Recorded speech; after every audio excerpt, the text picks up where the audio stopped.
Bismillahirrahmanirrahim. Assalamualaikum warahmatullahi wabarakatuh. Alhamdulillahirabbil alamin wa bihi nasta'in wa ala umuri dunya waddin. Wassalatu wassalamu ala asyrafil anbiya'il mursalin wa ala alihi washabihi ajmain. Allahumma shalli ala sayyidina Muhammadin wa ala alihi wasallim salatan tahullu bihal uqad wa tufarriju bihal kurab wa tuzilu bihal durar wa tuhawwinu bihal umur si'ab wa turdika wa turdihi wa tarda biha anna ya rabbal alamin. Alhamdulillah fi hadzal yawmil mubarak naltaqi marratan ukhra fi faslina الأول الشريعة ومعنا في درس فقه النساء من كتاب فتاوى وأحكام المرأة في الإسلام للشيخ الدكتور شوقي علام مفتي الديار المصرية. وفي هذا اليوم سنتعلم أما يتعلق بمتفرقات في الحظر والإباحة ya. Dan sebelum mempelajari pelajaran hari ini, mari bersama-sama membaca al-basmalah. Bismillahirrahmanirrahim. Nawaitu ta'alluma lillahi ta'ala wa li'izalatil jahli wa ihyaiddin. Allahumma sur aiba syekhina anna wa la tudhi barakata ilmihi minna. Dan semoga Allah memberikan kita kesehatan jasmani, rohani, lahir dan batin. Dan Allah istiqomahkan kita semua berada di jalan Allah. Allahumma tsabbit qulubana ala itaatika wa dinik, amin ya rabbal alamin. Pada kesempatan kali ini kita akan membahas tentang hukmu amalil mar'ah bitamthil, bagaimana hukumnya seorang wanita yang bekerja di dalam seni peran. Soal mara'yu ad-din, bagaimana pendapat daripada agama fi amalil mar'ah bitamthil kahilfah, yaitu seorang wanita melakukan seni peran dan dia menggunakan itu sebagai pekerjaannya, apakah halal atau haram. Ilman bi anna man taltahiqu bitamthil al-an labudda an takun hasil al-syahadati min mahal tamthil al-ali aw ay syahadatin ukhra yumkinu kaidaha bin niqabah. Walijawab, inna tamthil fi haddi dhatihi wasilatun thaqafiyatun sawa'un kana 'alal masarihi aw isyasati aw televizyon fa inna katsiran min rawai itari wa ahdathi siyasa wa mawaqifil abtal fi sahatil jihadi wad difa' 'anil awtani yanbaghi an yatajaddada dhikraha wa yunadi biha litakuna fiha al-qudwa al-hasanah lil ajyal al-hadithah. Wa dzalika idza kana tamthiluha tamthilan waqi'iyan sahihan. Pada dasarnya seni peran atau at-tamthil itu merupakan wasilah thaqafiyah, merupakan perantara untuk pengetahuan atau perantara supaya kita mengetahui sesuatu ya. Yaitu misalkan sama saja di atas panggung atau di syasah atau televisiun atau di TV atau internet dan sebagainya. Karena apa? Karena seperti contoh ada sejarah-sejarah yang harus dilindungi, kemudian misalkan ahdas politik ya, atau misalkan ada peran pahlawan di masa lalu yang mana ketika itu tidak disaksikan maka generasi setelahnya tidak akan mengetahui. Nah, makanya ketika ada seni peran kayak menampilkan teater tentang pahlawan Indonesia misalkan, atau misalkan sejarah Indonesia gitu ya. Nah, itu untuk membangkitkan dan mengingatkan kepada generasi-generasi mendatang atau untuk menjadi qudwah hasanah bagi generasi mendatang untuk hubbul auton, untuk mencintai dan menjaga tanah air ya. Nah, itu apabila seni perannya ini merupakan tamthilan atau seni yang waqi'iyan sahihan, yang merupakan hal yang terjadi dan memang fakta, dan tadi yang seperti disebutkan maka itu dibolehkan. Wat tamthil kama yuqarrar ahlahu, karena tamthil yang disebutkan menurut ahlinya ini adalah aradu musyahadatil hayah ya. Jadi seni yang mana memperlihatkan kehidupan gitu ya, dengan cara atau gambaran menguraikan ketika misalkan ada kesalahan dijauhi gitu ya, dengan maksud tujuan adanya tamsil ini ketika misalkan ada kesalahan atau nanti ada kalam hikmahnya yang bisa diambil di situ, dan apabila ada sesuatu yang benarnya bisa dipegang atau bisa menjadi pedoman dalam hidup. Waduribal amthal wal amr bitariq fani la yadhalu fiha al-wa'd wal irsyad illa bitariq al-ima atau bitariq ghair mubashir. Fa idza haqqaqa at-tamthil hadzal hadaf. Kalau misalkan at-tamthil atau peran di sini atau seni peran atau teater seperti ini adalah al-hadaf al-jamil fi hududil adabil amah wa dzauqis salim wal imtiad an itharatil ghalais wa sakas fil awra wal khuruj an waqari wal haya fa innahu la yujadu fid din ma yamna'u min al-istighal bihi sawa'un kana mustaghil bihi rajulun aw mar'ah. ya.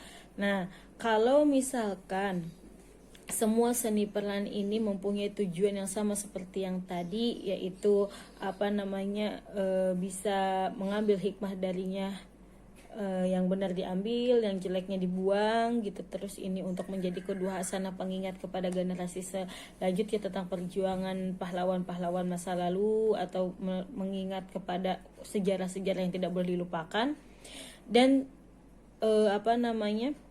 masih dalam batas kewajaran, kemudian masih dalam perasaan yang selamat, yang wajar, kemudian ibtiat, jauh juga dari adanya hawa nafsu atau insting-insting yang tidak diperbolehkan, wa kashful aurat, dan tidak ada juga kashful aurat yang paling penting itu, wal khuruj anil waqar wal haya, ya. Jadi tidak masih jauh dari kata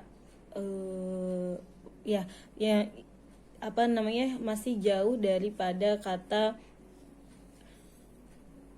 untuk melanggar daripada syariat-syariat agama ini, maka ini diperbolehkan.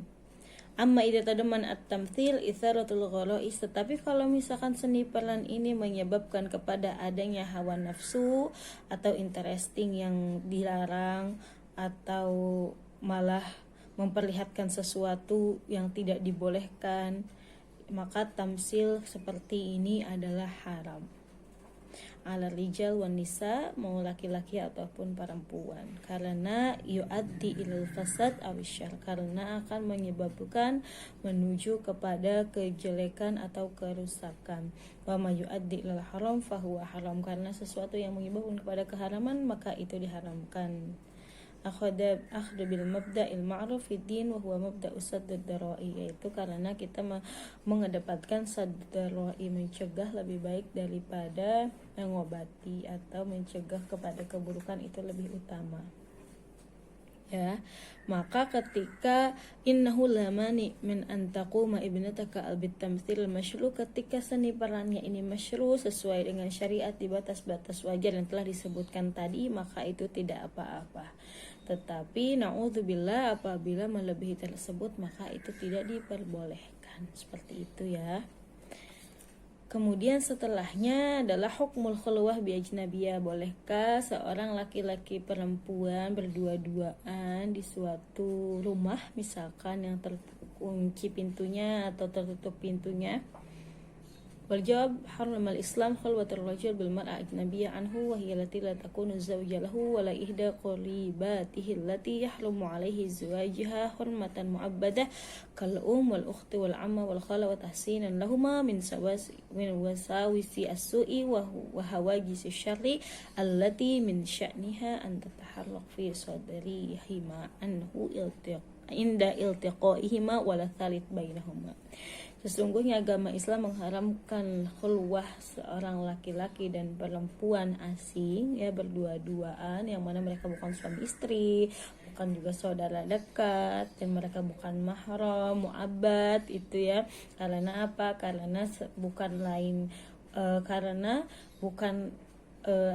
yang ketiga yaitu adalah syaitan, ya. Jadi man kana yu'minu billahi wal yawmil akhir, barang siapa yang beriman kepada Allah dan hari akhir, fala yakhluwan nabi imra'atin laisa ma'hadhu mahram minha fa inna thalithahuma syaitan. Ya, maka tidak boleh bagi seorang laki-laki berduaan dengan perempuan yang bukan mahramnya. Karena apa? Karena yang ketiganya itu bisa menjadi syaitan, karena ada syaitan di antara mereka berdua, yang mana syaitan ini bisa saja memberikan bisikan-bisikan kepada dan menyebabkan kepada suatu yang mudarat atau yang tidak diperbolehkan di dalam agama, gitu, ya. Bisa dipahami sampai di sini. Nah, begitupun ketika misalkan seorang wanita mempunyai adik ipar laki-laki atau kakak ipar laki-laki, kemudian berdua saja di rumah, juga itu tidak diperbolehkan karena bukan mahram mu'abbad, gitu, ya. Bisa dipahami sampai di sini. maka tidak diperbolehkan, sudah jelas, karena bisa menyebabkan kepada hal-hal yang tidak diinginkan. Naudzubillah. Karena apa? Karena salisuhuma aja syaitan bisa berbuat apa saja tanpa ada orang yang melihat. Dia bisa membisikkan segala sesuatu yang tadinya tidak ada di pikiran manusia bisa menjadi ada di pikiran manusia. Naudzubillah. Kemudian pembahasan selanjutnya adalah khurujuz zauja lil amal biduni ridha az-zauj hal ya'uddu nusyuzan. Ya, pembahasan selanjutnya adalah seorang wanita yang bekerja dari keluar rumah tanpa ridho suaminya, apakah termasuk dengan nusyuz? Nusyuz itu adalah perbuatan seorang istri yang tidak mentaati suaminya, ya. Itu adalah sesuai yang diperintahkan oleh Allah Subhanahu wa taala. Ini di dalam pertanyaannya adalah si suami istri ini ketika menikah, istrinya ini tidak bekerja, tetapi setelah menikah beberapa lama kemudian istrinya mendapatkan pekerjaan. Nah, apalagi pekerjaannya ini di televisi misalkan, terus di seni peran dan sebagainya, tetapi istrinya ini tidak meminta izin dan tidak memberitahu kepada suaminya kalau dia bekerja dan mendapatkan pekerjaan tersebut.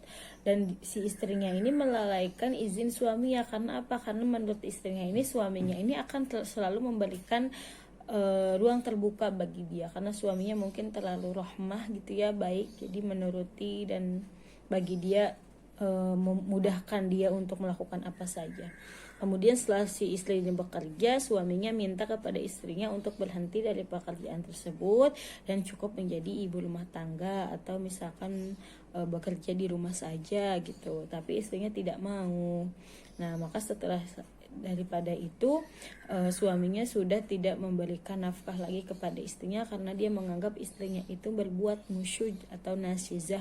Nah, di sini apakah benar apa yang dilakukan oleh suaminya atau tidak?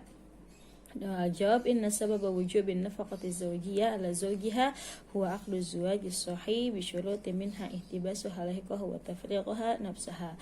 Nah, karena di sini suaminya tidak menafkahi lagi, maka jawabannya adalah berkaitan dengan nafkah. Sesungguhnya sebab si suami menafkahi istri itu adalah karena adanya akad nikah yang sah.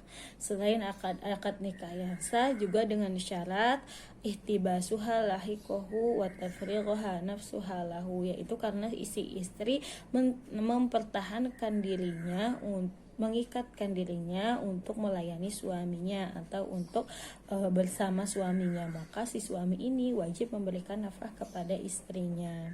I'lam anna nafaqatul ghair tajibu bi asbab minha az-zawjiyah, ya, bahwa sesungguhnya nafkah yang diberikan suami kepada istri ini karena ada sebab ikatan pernikahan, li'annaha mahbusah, karena dia atau istri ini tertahan atau kebebasannya ini kan ibaratnya sudah menjadi tanggung jawab suaminya gitu. Jadi maka si suami wajib memberikan nafkah kepada istrinya. Inna nafaqah innama tajibu syai'an fa syai'an wa idza taghayyabatil mar'a an zawjiha aw abat an tatahawwal ma'ahu ila manzilihi aw ila haitsu yuridu minal buldan wa qad awfaha mahraha fala nafaqa laha li annaha nashijah wa la nafaqah lin nashijah fa inna Allah ta'ala amara fi haqqihi nashijah bimani hadhiha fi suhbah biqoulihi ta'ala wahjuruhunna fil madaji. Ya, nah kemudian tadi apa yang dilakukan oleh suami ini sudah benar, karena ketika si istrinya ini mengabaikan apa yang diperintahkan oleh suaminya, kemudian tadi tidak disuruh meninggalkan pekerjaannya, apalagi tanpa seizinnya mendapatkan pekerjaan tersebut, ke suaminya tidak ridho, ya, maka ketika istrinya tidak menuruti apa yang diinginkan suaminya tersebut selama itu baik dan setelah juga maharnya dipenuhi oleh suaminya, maka suami berhak tidak memberikan nafkah kepada istrinya karena istrinya diibaratkan dengan nasyizah atau berbuat nusyuz, ya. Maka suami berhak untuk menyuruh istrinya meninggalkan pekerjaannya. Fadzalika dalilun ala antamna kifayatuha fin nafaqah bi tariqatil ula, yaitu berarti dengan ketika istrinya tidak menuruti untuk meninggalkan pekerjaan tersebut, maka suami berhak untuk memberhentikan nafkah juga bagi istrinya tersebut. Ya, bisa dipahami sampai di sini. Jadi an-zauja al-muhtarifah, ketika si istri itu membangkang atau tidak mematuhi suaminya, ya, yang mana dia siang hari malam hari di luar rumah bekerja sedangkan suaminya tidak ridho, ya, karena misalkan suami juga masih bekerja dan masih mampu juga dan suami tidak ridho, maka dia tidak apa-apa untuk tidak diberikan nafkah, karena diibaratkan dengan fahiya nasyiza. Wallahu taala a'la wa a'lam bissawab. Gitu ya, bisa difahami sampai di sini. Mungkin untuk pembahasan kali ini cukup sampai di sini. Jazakumullah khair ala husnil ihtimam. Nafa'anallahu bi ulumi syai'in fid dharain. Amin. Silakan mengumpulkan catatannya pada malam hari ini. Jazakumullah. Jangan lupa apabila ada pertanyaan atau tidak difahami silahkan ditanyakan, ya, jangan hanya dibaca saja kemudian tidak difahami apalagi melihat catatan temannya gitu ya. Wassalamualaikum warahmatullahi wabarakatuh.